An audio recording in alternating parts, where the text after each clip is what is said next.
Hey AP Euro folks, in our last installment we talked about the new monarchs. This time I want to talk about Protestants. Protestantism is a large umbrella term that combines the churches that broke away from mainstream Catholicism, or the universal church, that's what Catholic means, in 1517 and the years afterwards. I want to do this in a bit of stages, so let's talk about the group that stayed the closest to Catholic teaching. That's going to be the Anglican Church in England. Henry VIII, who we talked about in a prior video in his annulment from Catherine of Aragon, Henry VIII created a church that was very Catholic, same number of sacraments, same method of getting saved.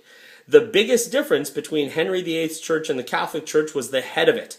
And the head, instead of being the pontiff in Rome, was Henry himself, or future monarchs of England. That allowed Henry the power to give himself the divorce or annulment that he was seeking and to move on to another woman. Otherwise, the theology of the church is very similar. So people often speak of that as a very political reformation. Let's talk about some theological reformations. The original Protestant, the person who really raised the flag first, was Martin Luther, whose 95 Thesis in 1517 objected to the way that the church was selling indulgences. After that, Luther began to talk more and more about other theological developments. He dismissed the notion of the Pope's infallibility. He trimmed the number of sacraments down from 7 to 2, the 2 that are biblical in his eyes. He rewrote the Bible in the native vernacular tongue of the German people, and he emphasized the idea that any person, not necessarily a priest, but any person, could communicate with God and therefore had the power to read the Bible, to interpret it, and to understand Christianity as they wished. Moving further down the line, we find John Calvin. Calvin's more radical than Luther. Calvin would have told you that no human being should have the ability to really affect their own salvation, right? Luther says that a person has the right to be saved based on their faith in God's grace. But Luther and Calvin disagree. Calvin's going to tell you it's not about you.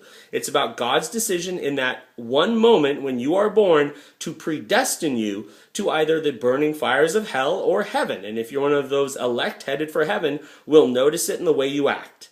Otherwise, Calvin sticks very close to other Lutheran theological ideas, the number of sacraments, where I'm going to learn about God, that is to say the Bible. And the most radical group we should talk about are the Anabaptists. All the way out on the fringe, the Anabaptists were hated by the Lutherans, the Anglicans, the Calvinists, and the Catholics because they adopted a number of beliefs that made them unpopular. Chief among these was the separation of church and state. Any political leader of the day would have told you you need the church in order to make the state stronger. The Anabaptists felt that that was untrue. They also practiced adult baptism, pacifism, and refused to pay taxes. And none of those things make them very happy people to live around in those days. Hope this helped. Have a good day.